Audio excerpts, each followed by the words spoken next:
বিসমিল্লাহির রহমানির রহিম। হজরত ওসমান রাদিয়াল্লাহু তাআলা আনহুকে মক্কায় প্রেরণ।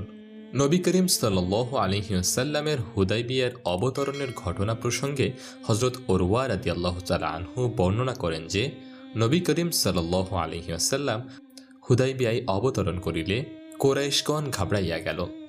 রাসূলুল্লাহ সাল্লাল্লাহু আলাইহি ওয়াসাল্লাম সাহাবীদের মধ্য হইতে কোনো একজনকে মক্কাবাসীদের নিকট দূত হিসাবে প্রেরণ করিতে চাহিলেন। সুতরাং হজরত ওমর ইবনে খাত্তাব রাদিয়াল্লাহু তাআলা আনহুকে তাহাদের নিকট পাঠাইবার জন্য ডাকিলেন। তিনি বলিলেন, ইয়া রাসূলুল্লাহ, আমি আপনার আদেশ পালনে অস্বীকৃতি জানাইতেছি না, তবে আমার প্রতি তাহাদের সর্বাপেক্ষা বেশি আক্রোশ, আর আমার উপর কোনরূপ অত্যাচার হইলে আমার খানদান বনু কাবের এমন কেহ নাই যে তাহা প্রতিরোধ করিবে এবং আমার জন্য তাহাদের প্রতি অসন্তুষ্ট হইবে। বরং আপনি হজরত ওসমান রাদিয়াল্লাহু তাআলা আনহুকে প্রেরণ করুন, কারণ তাহার খানদানের লোকজন সেখানে রহিয়াছে, আর তিনি আপনার পয়গাম তাহাদের নিকট পৌঁছাইয়া দিতে সক্ষম হইবেন। অতএব রাসূলুল্লাহ সাল্লাল্লাহু আলাইহি ওয়াসাল্লাম হজরত ওসমান রাদিয়াল্লাহু তাআলা আনহুকে ডাকিলেন এবং তাহাকে কুরাইশদের নিকট এই বলিয়া প্রেরণ করিলেন যে, তাহাদিগকে জানাইয়া দাও যে আমরা যুদ্ধ করিতে আসি নাই, বরং আমরা ওমরা পালন করিতে আসিয়াছি, আর তাহাদিগকে ইসলামের প্রতি দাওয়াত দিবে।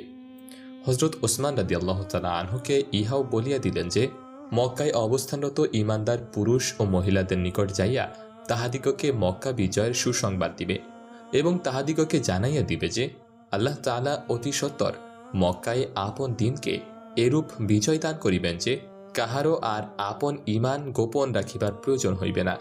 নবী করিম সাল্লাল্লাহু আলাইহি ওয়াসাল্লাম মক্কায় অবস্থানরত দুর্বল মুসলমানদিগকে ঈমানের উপর মজবুত করিবার জন্য এই সুসংবাদ প্রদান করিয়াছিলেন। বর্ণনাকারী বলেন, হযরত ওসমান রাদিয়াল্লাহু তাআলা আনহু মক্কার দিকে রওয়ানা হইলেন। পথে বালদাহ নামক স্থানে কুরাইশের কতিপয় লোকের সহিত তাহার সাক্ষাৎ হইল। তাহারা জিজ্ঞাসা করিল, কোথায় যাইতেছ? হজরত ওসমান রাদিয়াল্লাহু তাআলা আনহু বলিলেন, রাসূলুল্লাহ সাল্লাল্লাহু আলাইহি ওয়াসাল্লাম আমাকে তোমাদের নিকট প্রেরণ করিয়াছেন, যাহাতে আমি তোমাদিগকে আল্লাহ ও ইসলামের প্রতি আহ্বান জানাই এবং তোমাদিগকে অবহিত করি যে আমরা কাহারও সহিত যুদ্ধ করিতে আসি নাই, বরং আমরা ওমরাহ পালন করিতে আসিয়াছি। হজরত ওসমান রাদিয়াল্লাহু তাআলা আনহু রাসূলুল্লাহ সাল্লাল্লাহু আলাইহি ওয়াসাল্লামের আদেশ অনুযায়ী তাহাদিগকে দাওয়াত প্রদান করিলেন।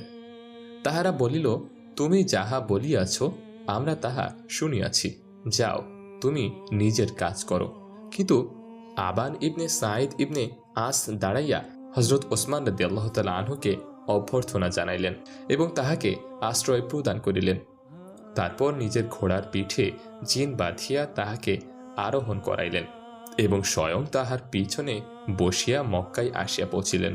হজরত ওসমান রাদিয়াল্লাহু তাআলা আনহু মক্কা পৌঁছার পর কুরাইশগণ বুদাইল ইবনে ওয়ারকা, খুজাই ও বনু কেনারার এক ব্যক্তিকে রাসূলুল্লাহ সাল্লাল্লাহু আলাইহি ওয়াসাল্লামের নিকট প্রেরণ করিল। ইহাদের পর উরওয়া ইবনে মাসউদ আসিল।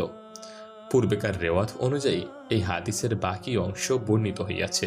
কানজুল উম্মাল। প্রিয় শ্রোতাবৃন্দ, আজকের ঘটনা ছিল এই পর্যন্তই।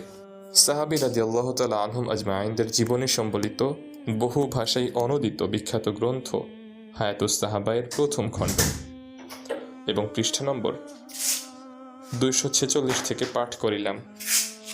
আজকের ঘটনার নাম ছিল হযরত ওসমান রাদিয়াল্লাহু তাআলা আনহুকে মক্কায় প্রেরণ। আজকের এই ভিডিওটি কেমন লেগেছে অবশ্যই কমেন্ট করে জানাবেন এবং সম্পূর্ণ হায়াতুস সাহাবা বইটি ধারাবাহিকভাবে শুনতে আমাদের চ্যানেলটি সাবস্ক্রাইব করে আমাদের পাশেই থাকুন এবং কমেন্ট করে অবশ্যই জানিয়ে দিন আজকের ভিডিও থেকে আপনি কি শিখলেন, কি জানতে পারলেন, কি বুঝতে পারলেন।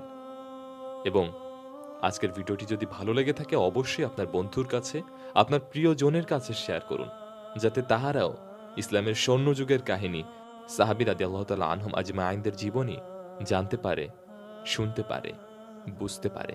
আজকের মতো এই পর্যন্তই। ইনশাআল্লাহ দেখা হবে পরবর্তী ঘটনাতে। ততক্ষণ পর্যন্ত ভালো থাকুন, সুস্থ থাকুন এবং আমাদের সাথেই থাকুন। আল্লাহ হাফেজ।